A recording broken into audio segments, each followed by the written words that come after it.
ভক্তমণ্ডলী মায়েরা, আজ আমার স্বর্গগত মায়ের কথা মনে পড়ে। কীর্তন জীবনে যখন এলাম, এক মুঠো খেতে পাই না। যখন হরিনাম শিখছি গুরুদেবের কাছে, তখন আমার মা একদিন আমাকে কেঁদে কেঁদে বললেন, বাবা রে, তুই কলকাতা শহরে চলে যা, আগে খেয়ে বাঁচ, পরে লেখাপড়া শিখবি, পরে শাস্ত্র পড়বি। আমি আজকের এই কীর্তনের সঙ্গে আমার মায়ের কথা মনে পড়ে গেল। আমার মাও এটা বলেছিলেন, আগে তুই বাঁচ, আগে খেয়ে দুটো বাঁচ, পরে তুই সব পাবি। আজকে দেখুন, এক অভাগিনী জননী ছেলেকে খেতে দিতে পারে না, তাই সেই মা কোনো মন্দিরে, কোনো মঠে, আশ্রমে লুকিয়ে না বলে ছেলেকে রেখে আসো, নিয়ে চলে গেল। গিয়ে দেখে একটা ভাঙা মন্দির রাস্তার ধারে। এই মা সেই মন্দিরে ছেলেকে নিয়ে বসলো, এক ঘট জল খাওয়ালো, খাইয়ে বলছে, বাবা শুয়ে পড়, বাবা অনেকটা হেঁটেছিস তো, শুয়ে পড়। ছেলে বুঝতে পারলো ভেতর ভেতর। বলো রাধা রানী কি। ছেলেকে বলল, তুই শুয়ে পড় বাবা। তার মানে মা সুযোগ খুঁজছে, ছেলেটা ঘুমিয়ে গেলে আমি ওকে ছেড়ে দিয়ে চলে যাব। ছেলে বলে, মা তুমি ভুল বললে মা, আমার চাওয়া আর ঘুমানো কি আলাদা মা? আমি তো চোখে দেখতে পাই না, আমার ঘুমিয়ে যাওয়া আর চেয়ে থাকা একবার। তুমি কোথাও যাবে মা? যাও, আর দেরি করো না।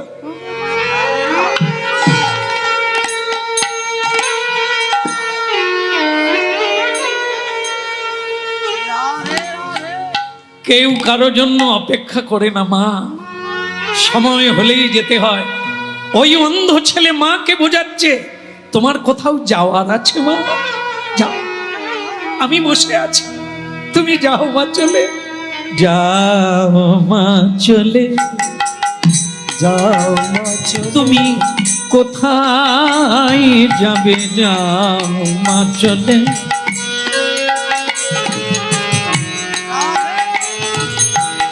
আমার কথা ভেবো না মা, কোথায় যাবে?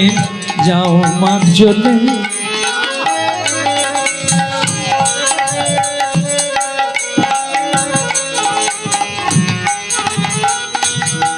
তুমি আমার কথা ভেবো না মা, কোথায় যাবে? যাও মা, চলে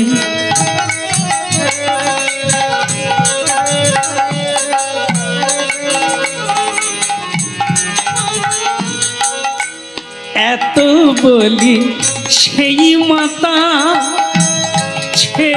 ছেড়ে চলে যা।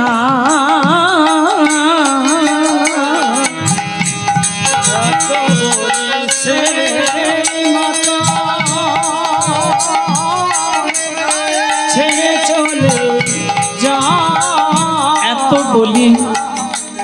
বলি সেই মাতা ছেড়ে চলে যা। অন্তরেতে কৃষ্ণ গুণ গা।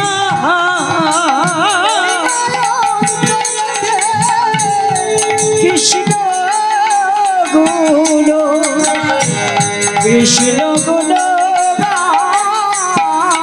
বলে প্রভু ওই চরণে দিয়ে গেলাম, আমি ওই চরণে দিয়ে দিলাম, আমি তোমার চরণে দিয়ে দিলাম।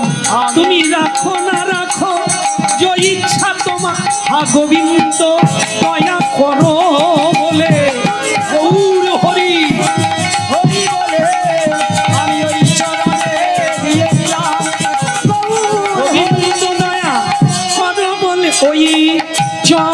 গগনে দিয়ে দিলাম। বলো রাধা মাধব কি।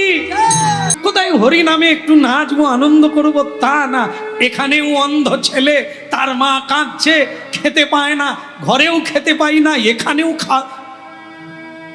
আর কত কথা শুনবো। বলো রাধা মাধব কি।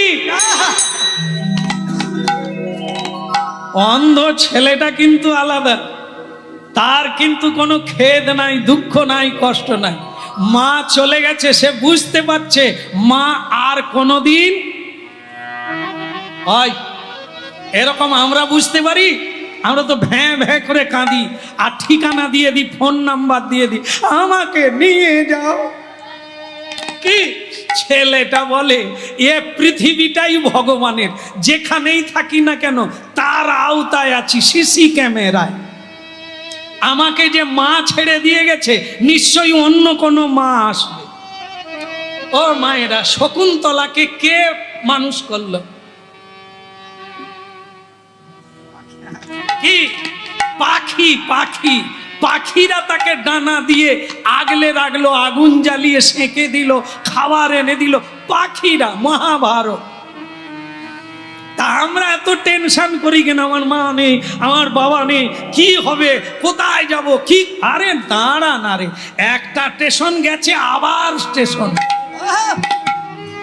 এই দুঃখ গেল, সকাল হলে আর এক রকমের খবর আসবে। ভ্যাঁ ভ্যাঁ করে কাঁদার দরকার। বলো রাধা মাধব কি। কাজের কাজ করি না, সময় হলে সব আসবে। লঙ্কা গাছ আজকে লাগালে আজকেই লঙ্কা হবে, অপেক্ষা করতে হবে ফল আসতে। তা আমরা ওটার জন্য কাঁদবো কেন? কাজ করে যাই না, ফল টাইমে আসবে। ছেলেটা বসে বসে বেগার কি করব, তার চাইতে হরিনাম গাওয়া ভালো, ভগবান যা করবে তাই করবে। পথ চলিতে, এ তো পথ চলা। আমি অন্ধ মানুষ বসে আছি বলে কি পথ চলে না? এটাও আমার পথ চলা। পথ চলিতে আর বলিতে, পথ চলিতে আর বলিতে, পথ চলিতে আর বলিতে, তোমরা গাহ গাহ কৃষ্ণ নাম, হরি নাম, মধুর নাম। তোমরা গাও গাও কৃষ্ণ নাম। পথ চলিতে আর বলিতে, পথ চলিতে আর বলিতে, তোমরা গাও গাও কৃষ্ণ নাম, হরি নাম, কৃষ্ণ নাম। একবার উলুধ্বনি হোক তো দেখি কিরকম হয়। হরিধ্বনি হৃদয় গৌর।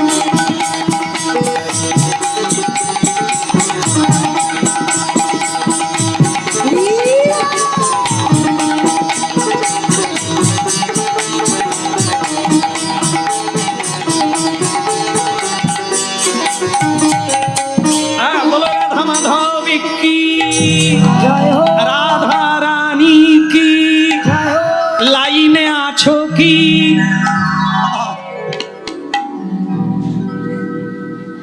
রাস্তা বেরাস্তা, লাইন বেলাইন, লাইনে থাকতে হবে। লাইনে থাকলে একদিন ডাক আসবে। রাস্তায় থাকলে বহু লোক যাবে, চোরও যাবে, সাধুও যাবে। রাস্তার ধারে মন্দিরে তার মা তাকে ছেড়ে চলে গেছে, তোমার ভাগ্য ভালো, তোমার মা আছে। কি সুন্দর সেজেছিল মেয়েটা, লিপস্টিক, হ্যাঁ কত কি। এমনিতেই ওরা দেখতে ভালো, তার উপর আবার সাজলে আরো ডবল পড়ে যায়। তা যাই হোক, হ্যাঁ ওরা যদি এখন থেকে হরিনাম শুনতো, সংসারে ফুল ফুটতো। এরা তো এই ডিগবাজি খেতে খেতে সংসারকে ডিগবাজি দিবে। এখন থেকে বসতে শিখলো না, এখন থেকে শিখলো না লোক শিক্ষার কাছে। এ তো পড়তে পড়তে, মোবাইল দেখতে দেখতে একটা সংসারে গিয়ে ঢুকে যাবে, কাজও জানবে না, কথাও বলতে জানে না, ব্যবহারও জানে না, দূর ছাই সংসার ভালো লাগে না। এই সবকে ডিগবাজি দিয়ে দিবে এরা। হরিনাম শুনতে হবে, শোনো কি আছে এর ভেতরে, এই নিয়ে যেখানে যাবে প্রদীপ জ্বলবে। তা ভক্তমণ্ডলী মায়েরা, ছেলেটা কোথায় আছে আমি খালি ভুলে যাই। রাস্তার ধারে মন্দিরে, ভাঙা মন্দিরে বসিয়ে রেখেছে, ছেলেরা হরিনাম গাইছে, অনেকেই যাচ্ছে বটে, দেখে দেখে যাচ্ছে, সকলেই জানে এ বোধহয় কেউ ছেড়ে দিয়ে চলে গেছে, পালিয়ে চল, এ জড়িয়ে গেলে বিপদের শেষ নাই, খাওয়াতে হবে, একে বাড়ি রাখতে হবে, ঝামেলায় পড়ে পালিয়ে চল। এই আমাদের মতো সুবিধাবাদী লোক এড়িয়ে পালিয়ে যায়। হ্যাঁ, উকি মেরে দেখে কে বিপদে পড়ে গেছে, অ্যাক্সিডেন্ট হয়ে গেছে, পালিয়ে চল, কোথায় জড়িয়ে যাবো তোর। আর কিছু মানুষ আছে দেখবে নিজের কাজ ফেলে দিয়ে বিপদাপন্ন মানুষকে উদ্ধার করতে যায়। একজন সাধু এলো, ভাবুন, নাম তার অগ্রদাসজি, রামানুচার্যের শিষ্য। হ্যাঁ, ভালো গুরুর ভালো শিষ্য অগ্রজি। তিনি হরিনাম গাইতে গাইতে ওই রাস্তা দিয়ে যাচ্ছে যে রাস্তায় অন্ধ ছেলেটা বসে। হ্যাঁ, তা কি গাইতে গাইতে যাচ্ছে? হরি বলবো আর মদন মোহন হেরি বকো, হরি বলবো আর মদন মোহন হেরি বকো।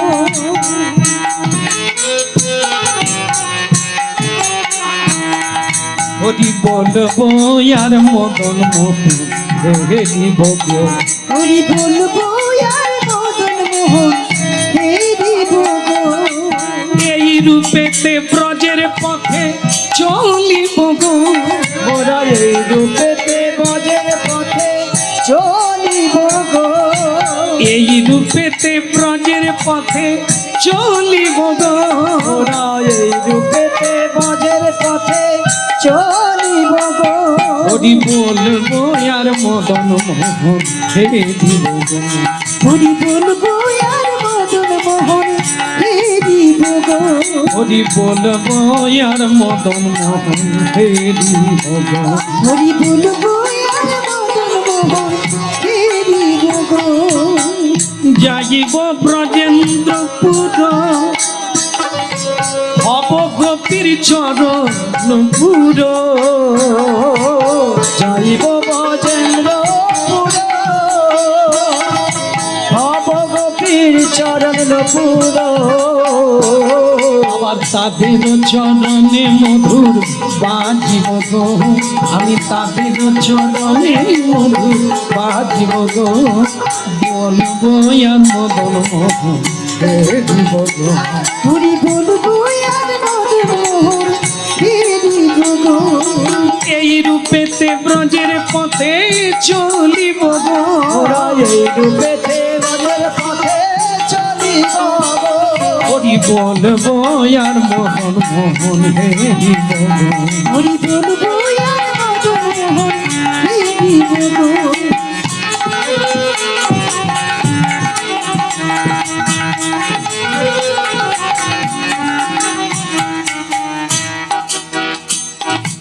আর সে ছেলেটা কি গাইছে? পথ চলিতে আর বলিতে, পথ চলিতে আর বলিতে। হরি বল। এই বল। অগ্রদাসজি বলে, আরে একটা বাচ্চা ছেলে গান গাইছে, ভারী মিষ্টি, একটু দাঁড়ানো যাক। আর সে তো অন্ধ, দেখতে পায় না। পথ চলিতে আর বলিতে, তোমরা গাও গাও কৃষ্ণ নাম, হরি নাম মধুর নাম। তোমরা গাও গাও কৃষ্ণ নাম, হরি নাম কৃষ্ণ নাম। পথ চলিতে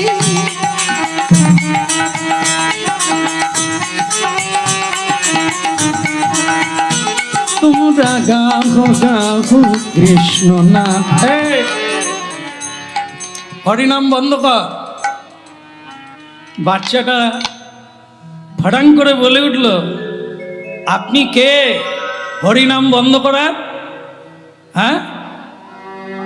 অগ্রদাসজি বলে, ছেলেটা তো ঝাঁজ আছে ভালো, বয়স অল্প হলে কি হবে? তোমার নাম কি? বাচ্চাটাকে বলছে, সাধু তোমার নাম কি? সে বাচ্চা তখন বলে, এ পৃথিবীতে কারো নাম হয় না। নাম হয় না মানে? নাম হয় না মানে হয় না। এই যে এখানে সবার নাম আছে, নাম আছে। তোমার নাম কি? বল না রে খোকা, জোর করে ক। হ্যাঁ, দেখ অনেকের নাম আছে। হ্যাঁ, তা নাম তো থাকবে। এখন আপনারা যখন মরে যাবেন, মরে, একটু কথাটা মাথায় রাখুন, মরে, বলুন বলুন, মরে যাব, যাবে, কোথায় যাবে? কথাটা বলি কিন্তু ভেবে দেখি না। মরে যাব, মরে যদি গেলাম তো কোথায় যাব? কি করে যাব? একদম সত্য কথা, এখানে মরবো, আর একটা যাব, আর একটা জায়গায় যাব, সেখানে আমার জন্ম নেব। তাহলে আমি যদি মরে গেলাম, দেহটা শ্মশানে গেল, আমি আবার অন্য জায়গায় যাব কি করে? এ তত্ত্ব ভেবে দেখেন না। এ তত্ত্বের মানে হলো এটা, মানুষ কোনোদিন মরে না, মরে দেহ, দেহ মরে গেল, এখানে পড়ে রইল, আবার একটা দেহে গিয়ে প্রবেশ করি। এই জন্য ছেলেটি আজকে বলছে কারোরই নাম নাই। এখানে যার যা নাম আছে, এখানে মরে গেলে আধার কার্ড পড়ে থাকবে, চলে যেতে হবে। তাহলে নাম কোথা গেল? এখানে একটা নাম, অন্য জায়গায় জন্ম নিলে আবার একটা নাম হবে। তাহলে এ নাম নাম নয়। ছেলেটি বলছে কারোরই নাম নাই। আত্মার কোনো নাম হয় না, আত্মার কোনো নাম হয় না। অগ্রদাসজি মনে করলেন ছেলেটি বাচ্চা বটে, চোখে দেখতে পায় না বটে, তত্ত্বটা ভালো জানে। এই জন্য ভক্তমণ্ডলী মায়েরা, আমাদের কীর্তনে, আমাদের ভজন পথে সর্বপ্রথমের প্রশ্ন কি? কে আমি? কে আমি? এটা আগে জানতে হবে সবাইকে। আমি কে? বলে কেন সবাই জানে, উমুকের বেটা, আমার নাম এই, আমি উমুকের স্বামী, দাদা, বাবা, কাকা। না, হরিনাম এত সোজা জিনিস না, যা সত্যটাকে জানিয়ে দেবে। তুমি কৃষ্ণের দাস, আত্মা থেকে আত্মা, পরমাত্মা থেকে জীব আত্মা তুমি। এই জন্য তোমার নাম নাই। বাচ্চাটি এটাই বলল, আমারও নাম নেই, আপনাদেরও নাম নাই। সাধু চমকে উঠল, ওরে কে রে? আচ্ছা ঠিক আছে, তোমার বাড়ি কোথা? ছেলেটি বলল, আপনার বাড়ি যেখানে আমারও বাড়ি সেখানে। সাধু বলে, কার পাল্লায় পড়লাম? আমার বাড়ি যেখানে সেখানে তোর বাড়ি? ছেলে বলে, আপনি যদি গোবিন্দের চরণ থেকে আসেন, আমি কি অন্য জায়গা থেকে আসছি? ওরে অন্ধ, এ তো আমরাই অন্ধ, সে তো ঠিকই আছে। আচ্ছা ঠিক আছে, তুমি একা বসে আছো, তোমাকে রক্ষা করার কে আছে? বলে, যিনি জগৎকে রক্ষা করছে, আমাকে তিনি রক্ষা করছে। অগ্রদাসজি ভাবলেন, একে নিয়ে যেতে হবে, ফেলে রাখা যাবে না, এ দামি জিনিস আছে। যে এত তত্ত্ব জানে সে অন্ধ কি করে হলো? শুধু ভাবুন কি চমৎকার জীবন। মা তাকে রেখে গেল মন্দিরে, এই কথাটাই ভেবে কেউ না কেউ তাকে নিয়ে যাবে সাথে। আজকে সেই ছেলেটি এক পরম সাধু তাকে নিয়ে গেল, গিয়ে বললে, বেটা তোমার চোখ নেই তা না, আমি তোমাকে চোখ দেব। চলো তুমি গঙ্গার স্নানটা সেরে চলে এসো।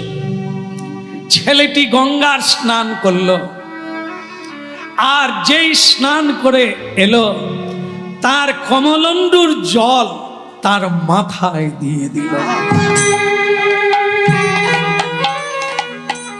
ভক্তমণ্ডলী মায়েরা, আজও অঘটন ঘটে।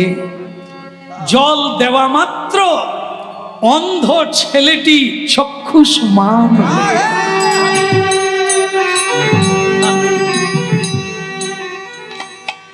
এই জন্য আমাদের শাস্ত্রে সাধু গুরুগণ বলে, গুরু ত্রিনয়ন দেয়, আর একটা নয়ন দেয়, যে নয়নে পৃথিবী দেখা নয়, সত্যকে দেখতে পায়। হ্যাঁ, গীতায় দেখা যায় সঞ্জয়ের চোখ ছিল, ব্যাসদেব জগৎগুরু তাকে আবার একটা চোখ দিল, দিব্য জ্ঞান, যার দ্বারা সে কৃষ্ণকে দেখতে পেল। ঘরে বসে কুরুক্ষেত্রের যুদ্ধ দেখতে পেল।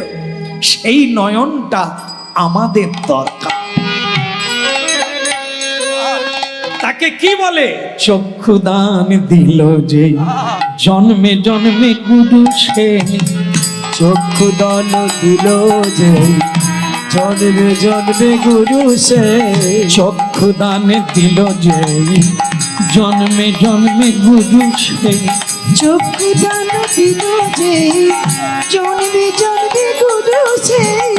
দিব্য জ্ঞান হৃদে প্রকাশিত, আহা মোদি মোদি। দিব্যজ্ঞান হৃদে প্রকাশিত, আহা মরি মরি। দিব্য জ্ঞান হৃদে প্রকাশিত, আহা মোদি মোদি। দিব্যজ্ঞান হৃদে প্রকাশিত, আহা মরি মরি। চক্ষুদান দিল যে, জন্মে জন্মে প্রভু সে। চক্ষুদান দিল যে, জন্মে জন্মে প্রভু সে। দিব্য জ্ঞান হৃদে প্রকাশিত, মোদি মোদি। দিব্যজ্ঞান হৃদে প্রকাশিত, আহা মরি মরি। আহা দিব্য জ্ঞান হৃদে প্রকাশিত, মোদি মোদি। দিব্যজ্ঞান হৃদে প্রকাশিত, মরি মরি। দয়াল গুরুদেব কি জয় হোক। চোখ খুলল।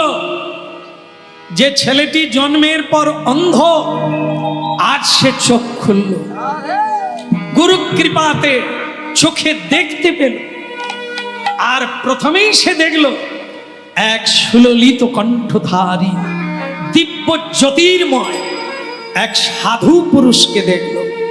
আর দেখে সঙ্গে সঙ্গে সেই সাধুকে প্রণাম করল। গুরু ব্রহ্মা গুরু বিষ্ণু গুরুরেব মহেশ্বর, গুরুরেব পরম ব্রহ্ম, তস্मै শ্রী গুরবে নমঃ। গুরবে নমো নমো। আজকে আমি তোর নাম দিলাম গুরুদত্ত নাম, নারায়ণ দাস।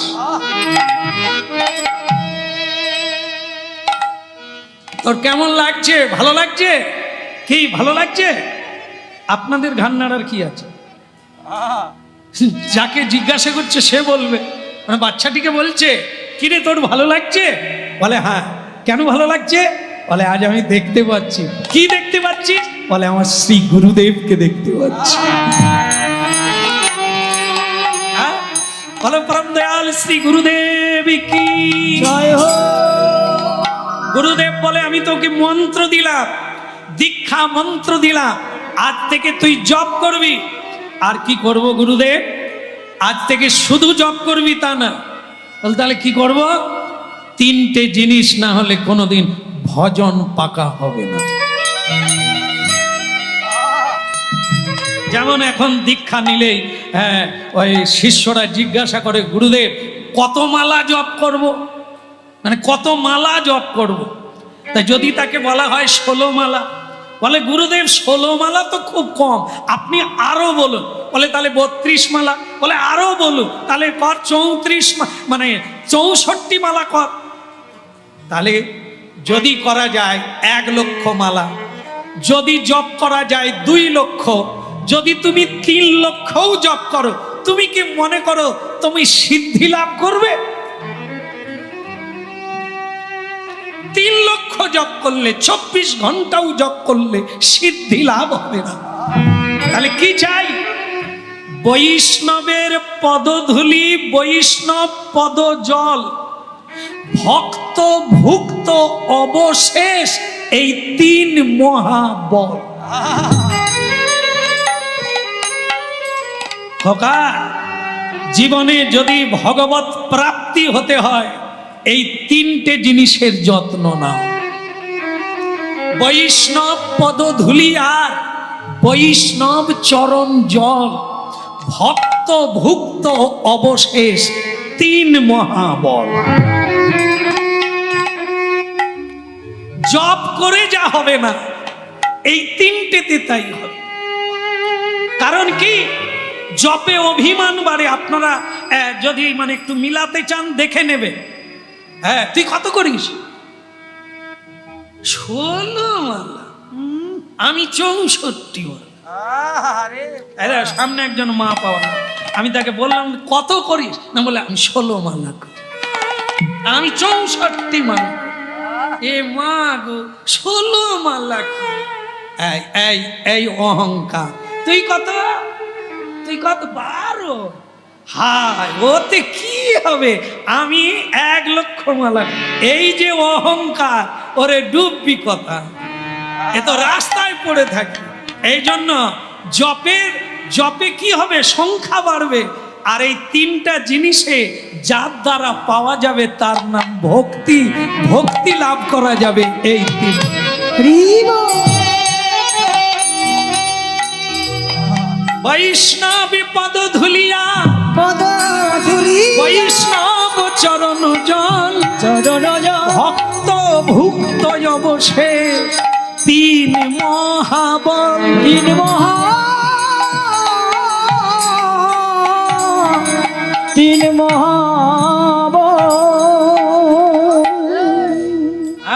এই যে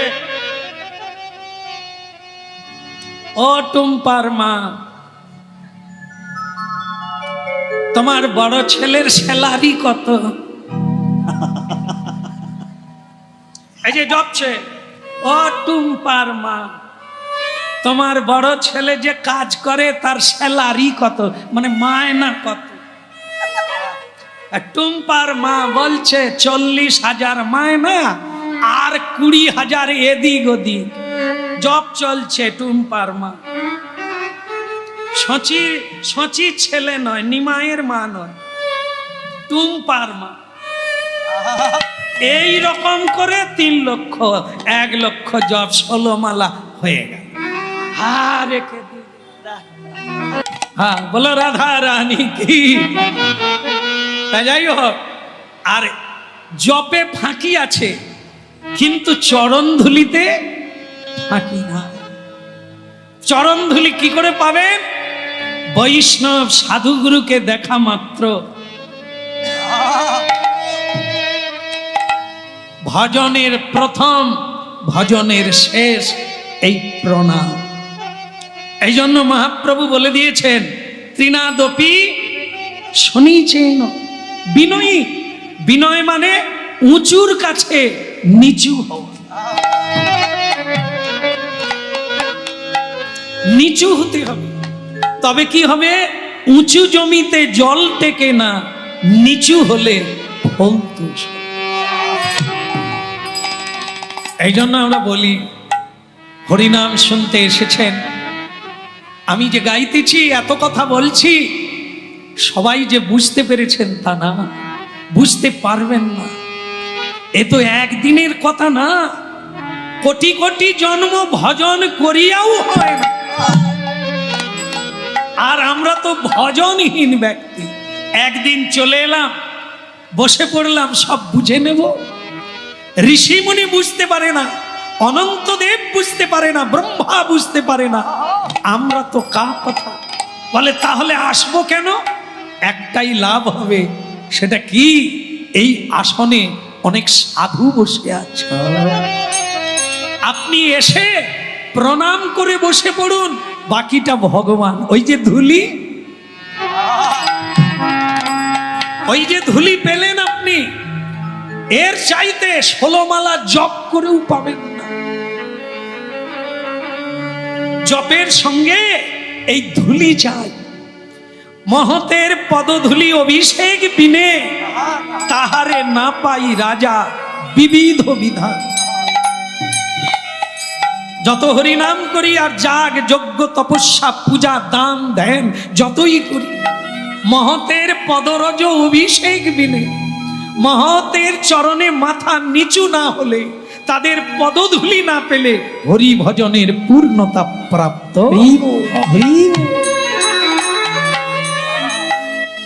হ্যাঁ, আরেকটি হলো অনেক ভাগ্যের ফলে বৈষ্ণবাসী আমি। এই যে যারা বাড়িতে হরিনাম করেন বা সাধু সেবার আয়োজন করেন, আপনারা জেনে রাখবেন, কিছু না হোক 1000 মানুষ আসবে, তার ভেতরে একজন না একজন সাধু আছে। হ্যাঁ, খাক, সকলে খেয়ে যাক। যারা সব খাই লোক হরিনাম শুনতে এসেছেন, তারা খেয়ে চলে গেল, তাতে পুণ্য হবে না। একজন যদি সাধু সেবা পায়, বৈষ্ণব সেবা পায়, তাহলে যা পাবেন তার লক্ষ লোক হলেও হবে না। এই জন্য ভক্তমণ্ডলী মায়েরা, কিন্তু সবার সঙ্গে তারা আসবে, একা একা আসে না, স্রোতে আসবে। সাধুকে পেতে গেলে এরকম মহোৎসব লাগাতার চালিয়ে যেতে হবে, একদিন না একদিন আসবে। এই জন্য ভক্তমণ্ডলী মায়েরা, তাদের পদধূলি অনেকও ভাগ্যের ফলে পাওয়া যায়। এলে কি হবে? আমাদের ধ্যান ধারণা কম। কি বলুন তো, বৌমা বৌমা বলে, কি হলো চিৎকার করো কেন? বলে সাধু এসেছে, একটু চরণ ধৌত করো। বৌমারা করবে? বর্তমানের শিক্ষিত বৌমা সব শিখেছে, এসব শেখে না। সে কি চরণ ধৌত করবে? সে বলছে, মা আমার দ্বারা ওসব হবে না, লেখাপড়া শিখেছি, ওনাদের পা খালি থাকে, কোথায় কিসে পা দিয়েছে তার ঠিক নাই। কি এই জন্য হলো না, চরণ ধৌত করলো না বৈষ্ণবে, তাহলে পদজলটা কোথা থেকে পাবে? যাতে কি হয়, বৈষ্ণবের পদজলকে কি বলা হয়? চরণামৃতম। চরণামৃতম অকাল মৃত্যু হরণম। যার অকাল মৃত্যু যোগ আছে, সে যদি বৈষ্ণবের চরণ ধৌত জল পান করে, তার মৃত্যু আটকে যাবে না। দেখেন, সাধু সঙ্গের প্রভাবে আজ সে অন্ধ, সে দেখতে পায়। এখন তাকে গুরুদেব 3টে উপদেশ দিয়েছে। এই আশ্রমে তোকে ডাকলাম, আমার আশ্রমে তোকে ডাকলাম, সাধু দেখলেই প্রণাম করবে, আর তাদের চরণ ধৌত করে দিবি। চরণ ধৌত করা জল একটা পাত্রে ঢেলে রেখে দিবি। ওটার দ্বারা একদিন অনেক কাজ হবে। ওকে ফেলে দিবি না, নষ্ট করবি না, ওকে একটা পাত্রে রেখে দিবি। আর একটা কথা, সাধুরা যখন আশ্রমে আসবে আর এলে তাদের প্রণাম করে, চরণ ধৌত করে, আসন দিয়ে তাদের প্রশ্ন করবি, আমি আপনাদের কি সেবা করতে পারি? তারা যা বলবে, যেভাবে বলবে সেভাবে করবে। সাধু সেবাই হচ্ছে সচ্চিদানন্দ ভগবানের সেবা। বাস, তোকে দীক্ষা দিয়েছি, তোর ভজন হচ্ছে এটা। এই আশ্রম ঝাড়ু দিবি, জল তুলে আনবি সাধুদের চরণ ধৌতের জন্য, সাধুদের বিছানা বদল করে দিবি, সাধুরা যখন যা আদেশ করবে তাই করবি, এটাই তোর। একটা কথা বলা হলো না, বলবো কি? বলবো, বলি। এত সবই হলো, গুরুদেব বললেন, কিন্তু একটা জিনিস তো বললেন না। কি বলুন তো, আপনাদের কোনো মনে টনে আসছে কি কথাটা বললেন না? সবই বললেন, এই এটা করবি ওটা করবি, যা বলে শুনবি, সব করে দিবি, কিন্তু আর একটা কথা তো বললেন না। হ্যাঁ, ঘুমানোর কথা নাকি? প্রণাম মা, একদম একদম পাক্কা মা, ঠিক বলে দিয়েছে। এর ভিতরে খাওয়ার কথা তো বললেন না, যে তুই খাবি। হ্যাঁ, এই প্রশ্নটাও কিন্তু ছেলেটাই করেছে। গুরুজি, তাহলে আমি সেবা করব কখন? এ তো একবার টিপটাপ কন্ডিশন, সকাল থেকে উঠবো ভোর 4টা থেকে, তো পুরোপুরি সেবা করব, তাহলে আমি সেবা করব কখন? গুরুজি বললেন, কখনো সাদা পাতা নিয়ে বসবি না। বুঝতে পেরেছেন না? সাদা পাতা মানে কি? এই যে আমাকে একটা পাতা দিন, আমাকে একটা সাদা পাতা মানে যায় এখনো খাওয়া হয় না, ওই সাদা পাতা করে কখনো এমনি বসে থাক, খালি খাবে, দুটো না কাজ করতে করতে পাতা করে বসে পড়ছে। হ্যাঁ, না ওটা না, তুমি খাবে তখন সাধুদের সেবা হয়ে গেলে, সাধুরা যেটা খেতে পারবে না অবশেষ পড়ে থাকবে, তুমি সেই এঁটোটা খাবে।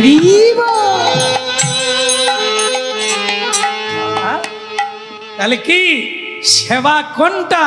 সাধুদের অবশেষ, ভুক্তা ভুক্ত অবশেষ, 3 মহাবল। প্রসাদ প্রসাদ প্রসাদ সকলেতে কয়, জানিয়া শুনিয়া প্রসাদ পাইলে তার ব্রজধাম। ভক্তমণ্ডলী মায়েরা, পেট ভরে খাওয়ার লাগবে না, একটা কোনা যদি পড়ে থাকে প্রসাদের, ওই আপনার জীবনকে মালামাল করে দেবে, শুধু যদি জানা থাকে। অনেকের তো জানে নেই, হরিনাম শুনতে এসে কি করে, সেখানে বোধহয় পটলের রসা শেষ হয়ে গেল, বৌমা ও বৌমা চলো আগে খেয়ে নি, ব্যাস পটলের রসা পাওয়া গেল, যে রসা ঘরে পাওয়া যায়। হলো কি, দেখবেন অনেকে খেতে বসে কি বলে, ও দাদা ভাত দাও না, ঘ্যাঁট দাও না, একটু ডাল, একটু জুস দাও না। এবার বজ হরিনাম শুনেছে, জুস কাকে বলে? না না, ফলের জুস নয়, হ্যাঁ ওই জুস। আর যারা হরিনাম শোনে না, তারা মহোৎসবে গিয়েও বলে জুস খাবো। এখানে জুস নয়, এখানে বলা হয় রসা। রসা প্রসাদ, ডাল প্রসাদ, অন্ন প্রসাদ। ভাষা জানতে হবে, শব্দের দ্বারা ভক্তি আসবে। যার নাম ভাত তার নাম প্রসাদ। কখন হয়? আপেল, সন্দেশ, মাখা, নারকেল, সবেদা, পেঁপে বাজার থেকে কিনে আনলেন, নাম কি? আপেল, শসা, কলা, সন্দেশ। এইবার সেটা মন্দিরে ঢুকলো, মন্দিরে পুজো হলো, ভোগ লাগানো হলো, মন্দির থেকে বের করলে তার নাম কি? কেন মা আপেল কথা গেল, কলা কথা গেল, সন্দেশ কথা গেল, সব কি মাখা হয়ে গেল? যে আপেল, সন্দেশ, মাখা, কলা, পেঁপে এগুলো ঢুকলো মন্দিরে, ভগবানের শুভ দৃষ্টিতে ওর নাম হলো মহাপ্রসাদ।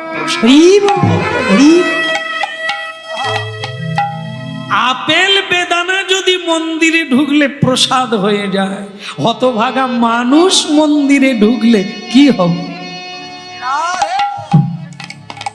এই জন্য দুর্ভাগা তারা যারা এখনো ভগবানকে নিবেদন করে প্রসাদ পেতে পারে। যারা রান্না করলো সারা জীবন, কিন্তু তাতে তুলসী চড়া গেল না। কার জন্য রান্না করলেন? কে খেলো আপনাদের রান্না? এই জন্য হরিনাম শুনুন আর তৈরি হওয়ার চেষ্টা করুন। আজকে পারেন না, কালকে পারবেন না, সেটা বড় কথা নয়, পরশু দিন তো পারবেন। বলো রাধা মাধব কি। এ কথাই শুনে তো মানুষের হয় বদল। এ কথা যদি না শুনবেন, বদল হবেন কোথা থেকে? শুরু থেকে 3 ঘন্টা কীর্তন গাইলাম ওই কথাটা বোঝানোর জন্য, বাড়ি কোথা বলো তো, আমাদের বাড়ি কোথা, খাওয়ার কি, কিসের জন্য আসা, 3 ঘন্টা তো এই কথাই হলো, তবুও বাড়ি যেতে হবে। হ্যাঁ, এই জন্য বলি যুগ যুগ ধরে, তবু শুনুন, এখনো মানতে পারছেন না, প্রসাদ খেতে পাচ্ছেন না, তবু শুনুন, এগোচ্ছে, তৈরি হচ্ছে, আসছে, চাকা ঘুরে আসবে, একদিন আপনি নয়ন জলে বুক ভাসাবেন। আমি তাই আজ কতজনকেই দেখলাম জীবনে কীর্তন গেয়ে, কত মানুষের বদল হয়ে গেল। ইউটিউব অনলাইনে কীর্তন শুনে কত মানুষের জীবন বদলে গেল। এই জন্য তো এত কথা বলার সাহস পাই, নমুনা প্রমাণ চোখে দেখছি, হরি নামে কি না হয়। কত মাতাল বদলে গেল, মদের বোতল ছেড়ে দিল, মাতলামি ছেড়ে দিয়ে শ্রীকৃষ্ণ ভজন করছে। কত কুমারী মেয়ে ঝোলামালা নিয়ে বৃন্দাবন পরিক্রমা করছে। হ্যাঁ, যান যান রাধা কুণ্ডে, গোবর্ধনে, বৃন্দাবনে দেখুন গিয়ে, লাখো যুবক যুবতী চোখের জলে কেঁদে কেঁদে কালি হয়ে গেল কৃষ্ণ। আর আমরা তো বৃদ্ধ হয়ে গেছি, এখনো চোখে জল আসেনি। কি পেয়েছে ওরা? হ্যাঁ, আজকে চোখে কাজল দিয়ে, লিপস্টিক দিয়ে কত ডাঁটিয়ে চলি আমরা, কিন্তু ওই কুমারী মেয়েরা কি পেয়েছে? বড় ঘরের মেয়েরা চোখের জলে রাধে রাধে করে কাঁদছে। বলো না আমারে, পাত্রমণ্ডলী মায়েরা নাম রাখা হয়েছে কি? নারায়ণ দাস। অন্ধত্ব দূরীকরণ হয়ে গেল। এখন তাকে 3টা উপদেশ দিয়েছেন, বৈষ্ণবের সেবা করবি, বৈষ্ণবের জন্য জল আনবি, আশ্রম ঝাড়ু দিবি, মৃদু করে কথা বলবি, নিয়মিত মন্ত্র জপ করবি যেটা গুরু দিয়েছে, আর সাধুরা যা বলে শুনবি, আর এঁটো কাটা খাবি। হ্যাঁ, তা দেখুন, এই হচ্ছে ভজন পথের নিয়ম। সাধু সেবা করতে লাগলো।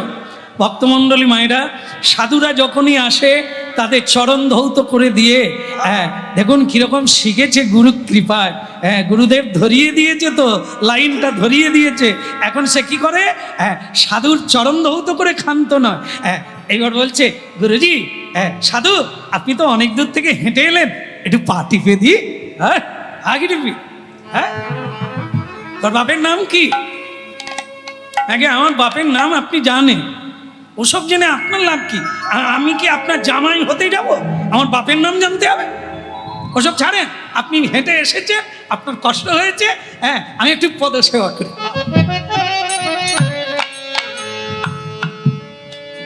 আমরাও পা টিপি, অনেক সময় টিপে দেয়। এই বাড়িতে গেলে হরিনাম গেয়েও একটু টিপে দেয়। আর আপনারা তো টিপে দেন, দেন তো? হায় হায়। আরে এই যে স্বামীর পদসেবা করতে হয় না, হ্যাঁ সময় নাই না গো মা, যত করবেন তত পাবেন। হ্যাঁ, একটু দিতে হয়। স্বামী সেবা না করলে স্বামী আর থাকে না, আসামি হয়ে যায়। সেবা ও কি আর পড়া হলো মা? সে জিনিস হলো, শ্রদ্ধা করলে ঠাকুর, না হলে কুকুর। হ্যাঁ, মানতে হয়। আর পদসেবা করতে হয়, নাহলে কৃপা হবে কোথার থেকে?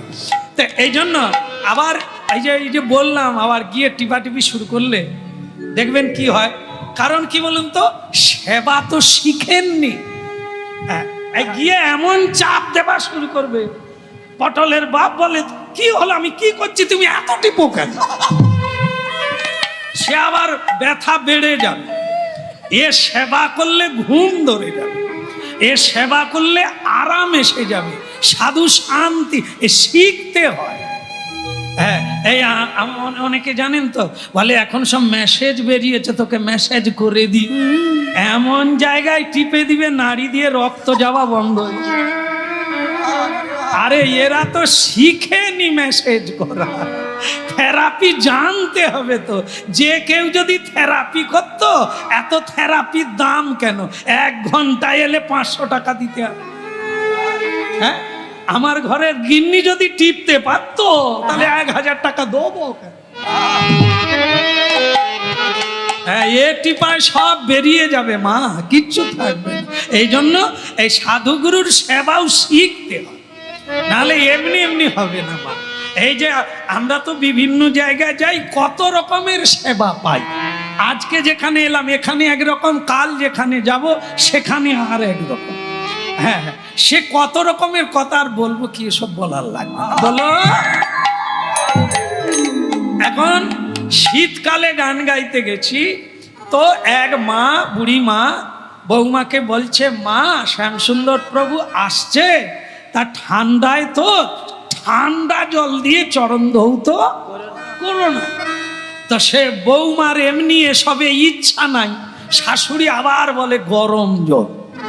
তো বাস সে একবারে কটকটে টকবক করে ফুটছে, মাগো গরম জল এনে দিল ঢেলে। যাইরে করতে পালাই কোথা। সে বৌমা বলে, দাঁড়ান, পা রাখুন, আমার শাশুড়ি বলেছে গরম জল দিয়ে। হরি নাম আর হবে মা,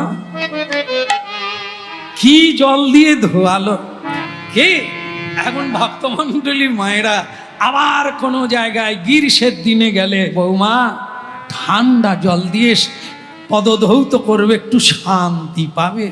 সে মা আনে তো আনে ফ্রিজ থেকে জল বের করে। কীর্তন, কি কীর্তন গাইব? হ্যাঁ, পায়ে বরফ দিয়ে জল ধোয়াচ্ছে, এগো ঠান্ডায় থরথর করছে, মা গো ছেড়ে দাও। কি কীর্তন গাইব মা? শোনে না তো হরিনাম। সেবা কি জিনিস জানে গো?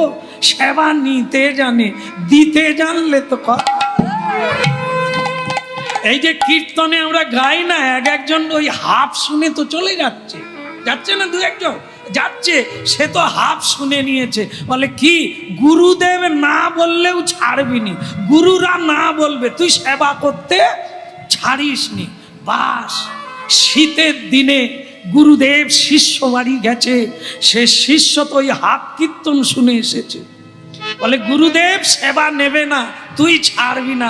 শিষ্য কি করেছে, গুরুদেবকে শীতের দিনে জামা কাপড় খুলে দিয়ে আন্ডার প্যান্ট মাত্র, বাস তারই উপরে জল ঢালছে। গুরুদেব না বলছে, ওরে মরে যাবো রে, ওরে কপ কাশি রে। বল না, ও আপনারা না বলবেন, তা বলে শোনা হয়? তা সে গুরুদেব কোন রকমে বেঁচে গিয়ে, তোকে কে বলেছে রে এরকম সেবা করতে? বলে শ্যাম সুন্দর প্রভু। বলে ও বেটা, এরকম বলে বলে তো আমার জানা ছিল না, আমিও তো তার কীর্তন শুনি, ও এরকম বলেছে। বলে আপনি কীর্তন শুনবেন, ওই বলেছে যে গুরুদেব না বলবে তবু ছাড়বেন। হ্যাঁ, তা সে তখন গুরুদেব বলে, তা তুই কোন ভিডিওটাই শুনলি রে? তা আমাকে একটু শোনা তো দেখি, বেটা কি কীর্তন গেয়েছে, ফোন করে জানাবো।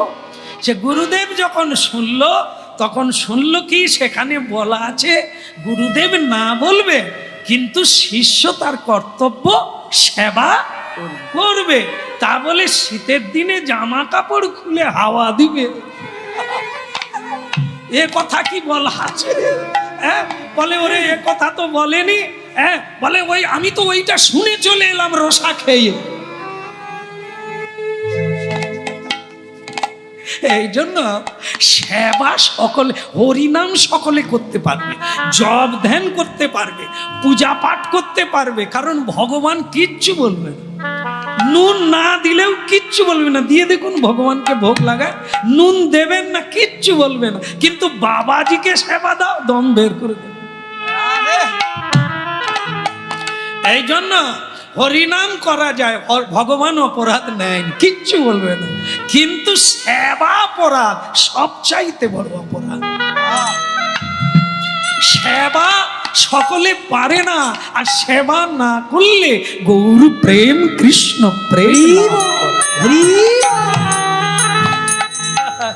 দিন কবে মোর হবে দয়াল, দিন কবে মোর হবে, দয়াল দিদি কবে মোর হবে, দয়াল দিদি কবে মোর হবে, আহা দিন কবে মোর হবে, দয়াল দিন কবে মোর হবে। ওই না দিনে কবে মনে হবে, ওই না দিনে কবে মনে হবে।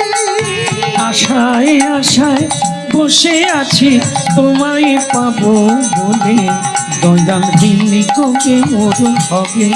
ওই আশায় আশায় বইসায় আছি তোমায় পাবো বলে, দয়া দিদি কবে মোর হবে, দয়া দিদি কবে মোর হবে।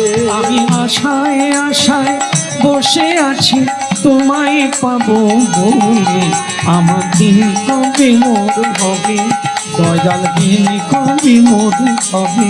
ওই না দিনে কবে মনে হবে, দিনে কবে মনে হবে। বলবো বলে ভাবে এলা, তা তো বলা হলো না, যা পাবো বলে ভাবে এলাম, তা তো পাওয়া হলো না। প্রতিদিন কবে মোর হবে, প্রতিদিন কবে মোর হবে। ওরে দিনে কবে মনে হবে, ওরে দিনে কবে মনে হবে। প্রতিদিন কবে মোর হবে, প্রতিদিন কবে মোর হবে।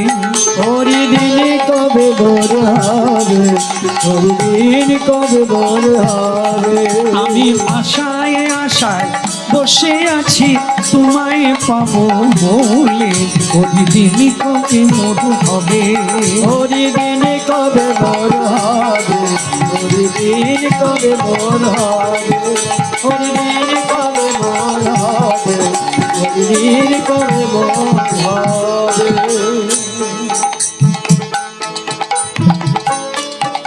সাধুরা খেতে বসলে, এ নারায়ণ দাস ছেলেটি হাওয়া করে, বয়স বেড়েছে অনেকটা, 18 বৎসর হয়ে গেছে, আশ্রমে থেকে হাওয়া করে, পদসেবা করে, জুতো পরিষ্কার করে দেয়, হ্যাঁ, তাদের গাত্র সেবা করে, মানে শরীর দেবে দেয়। সাধুরা বলে ছেলেটা তো ভারী মিষ্টি, এ দেখুন, চাইতে হবে না, কৃপা করুন বলতে হবে না, দয়া করুন বলতে হবে না, সেবা করুন, ভেতর থেকে তারাই বলবে ভগবান তোকে কৃপা করুন। এই জন্য চাইতে হবে না, চাইলে বিচার হবে। চাইছো কি, দিয়েছো তুমি, কি করেছো তুমি, আর সেবা করো, অন্তর থেকে আশীর্বাদ ঝরে পড়বে। এ নারায়ণ, আরে আমার আশীর্বাদ থাকলো, জীবনে আমি যদি কিছু করি তবে ভগবানকে জানাই, ভগবান যেন তোমাকে কৃপা করে। ভারী চমৎকার তোমার বিনয়, ভারী চমৎকার তোমার সেবার পরিপাটি। ভক্তমণ্ডলী মায়ের, একদিন সেই দিন এলো, সবচাইতে তার জীবনে শুভ দিন এলো। কোন দিন? গুরুদেব সেবা করছে। সাধুরা বলে গেল, গুরু সেবা ছেড়ো না, ওইটাই তোমার জীবনে সিদ্ধি লাভ হবে। তাই সেই না ঘুমিয়ে সেবা করো। একদিন শ্রী গুরুদেব সেবা করছে, সেবা করছে, আর ও গুনগুন করে গান গাইছে, হাওয়া করছে। সেই সময় গুরুদেবের অর্ধেক সেবা হয়েছে, বাকিটা বন্ধ। গুরুদেব স্টল হয়ে গেছে, স্টিল হয়ে গেছে, চুপ করে বসে গেছে। শিষ্য নারায়ণ দাস হাওয়া করতে করতে বুঝতে পেরেছে গুরুদেব নাই, কোথায় গিয়েছেন। এই সেবা করতে করতে কোথাও গিয়েছেন। দেখুন এই শেষ কথা আপনারা শুনছেন, হ্যাঁ? কোথায় গিয়েছে কি করে জানবেন? আসন পেতে বসে পড়ল। কোন আসন? যারা গুরুদেবের মন্ত্র পেয়েছেন তাদের এটা ভালো লাগবে জানলে। কি? একটা আসন রাখবে। আসনটা অন্য কেউ বসবে না, কোনো সময় বসবেন না, শুধু যখন গুরু মন্ত্র জপ করতে বসবেন ওই আসনটায় বসবেন। ওটায় যদি 10 বছর কেটে যায় একটা আসনে বসে, এর কি চমৎকারিতা আছে, অলৌকিক শক্তি আছে আপনি বুঝতে পারবেন।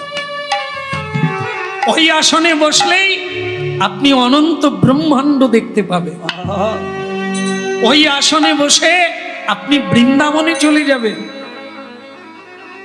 আপনি নবদ্বীপে চলে যাবেন। এই আসনের এত ক্ষমতা। ও আসনে বসলো, আর যেই আসনে বসলো জানতে পারলো গুরুদেব কোথায় গিয়েছে। গুরুদেবের শরীরটা এখানে আছে, গুরুদেব চলে গেছে। কোথায় গেছেন? গুরুদেবের আর এক শিষ্য ব্যবসায় যাচ্ছিল জাহাজে করে। জাহাজে করে যেতে যেতে জাহাজ বৈশাখী কাল ঝড়ে টলমল টলমল ডুবু ডুবু অবস্থা, মাঝ সমুদ্রে নৌকা ডুবে যাবে, টলমল টলমল করছে। আর সে প্রাণ প্রাণে চোখের জলে জাহাজে বসে শিষ্য এই গুরুকে স্মরণ। ভারী অদ্ভুত লীলা শুনছি আমরা, গুরু কৃপা। দেখুন ছেলেটি কোথায় গেল? এই ধ্যান করে জানতে পারলো গুরুদেব সেই জাহাজ উদ্ধার করতে গেছে, চলে গেছেন, এখানে নাই, দেহ আছে, গুরুদেব নাই। তখন ছেলেটি কি করলো? সেও আসনে বসে দেহটা রেখে স্বরূপে চলে গেল গুরুদেব। সেখানে গিয়ে হাওয়া করলো, এখানে হাওয়া করছিল, ওখানে গিয়ে হাওয়া করছে। হাওয়া করে কি করলো? হাওয়াটা বদলে দিল। যে হাওয়ায় জাহাজ ডুবে যাচ্ছিল এ হাওয়া দিয়ে জাহাজকে দাঁড় করিয়ে, হাওয়া দিয়ে জাহাজকে দাঁড় করিয়ে দিল। আর দাঁড় করিয়ে দিতে জাহাজ থেমে গেল, শিষ্য উদ্ধার হয়ে গেল। কিন্তু ভক্তমণ্ডলী মায়েরা, শিষ্য নারায়ণ দাস ফিরে এলো, কিন্তু গুরু আর ফিরে না। তো নারায়ণ দাস তখন হাওয়া করতে করতে গুরুজিকে বলছে, গুরুজি জাহাজ দাঁড়িয়ে গেছে, এবার আপনি বাকি সেবাটা করে নেন। গুরু অনেকক্ষণ চুপ করে শুনল, কথাটা কে বলে? কে রে? তুই কে? বলে গুরুজি আমি সে। বলে কে? বলে আপনি যাকে 3টে উপদেশ দিয়েছেন, চরণ ধুলি, চরণ ধৌত জল আর ভক্ত ভুক্ত অবশেষ, সেই ঝুটাখোর, এই লোকের এঁটো কাটা খেয়েছে যে তোমার চিরভৃত্য নারায়ণ দাস। গুরুজি চমকে উঠল, এরে তুই জানলি কি করে? আমি ওখানে গিয়েছি, তুই জানলি কি করে? গুরুজি আপনি যে কত বড় আপনিও বোধহয় জানেন না, আপনার কি মহিমা। আপনি যে 3টে রাস্তা আমাকে দেখিয়েছেন এ তো তারই কৃপা। সেই কৃপার দ্বারা আজ আমি দেখতে পেলাম আপনি গেছে, আপনার কৃপাতেই তো আপনাকে চিনলাম। গুরুজি প্রথম বলে উঠল, আজ এক আশ্চর্য নূতন দেখলাম রে। বলে কি গুরুদেব? এতদিন জানতাম গুরুই শিষ্যকে লক্ষ্য রাখে, আর জানলাম শিষ্য গুরুজিকে লক্ষ্য রাখে। একেবারে উল্টো, গুরু শিষ্যকে এতদিন লক্ষ্য রেখেছে, আজ গুরুকে শিষ্য লক্ষ্য রাখে। বাহ বেটা, क्या बात, क्या बात। গুরু জানতে পারে শিষ্য কি করছে, কি ভাবছে, কি করতে যাচ্ছে, কিন্তু আজ শিষ্য জেনে নিল গুরু কোথায় যাচ্ছে, গুরু কি করছে। आजा बेटा आजा, क्या रे क्या झूठा खा इतना तेज है, বৈষ্ণবের ঝুঠা তার এত তেজ। হ্যাঁ, তুই আমার নাভির খবর জেনে নিলি। আয়, আজকে আমি তোকে অনুমতি দিলাম, তুই আর জল বইতে হবে না, আজ থেকে তোকে ঝাড়ু দিতে হবে না।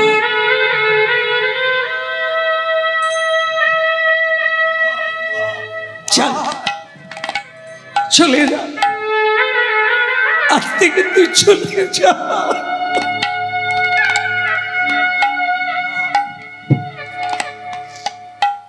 কোথায় যাব গুরুদেব? তুই গঙ্গার তীরে চলে যা, সেখানে কুটির বেঁধে ভক্তের কথা লিখবি রে। যে ভক্তের সেবা করে তুই আজ এত বড় লাভ করলি, এত বড় বিদ্যা,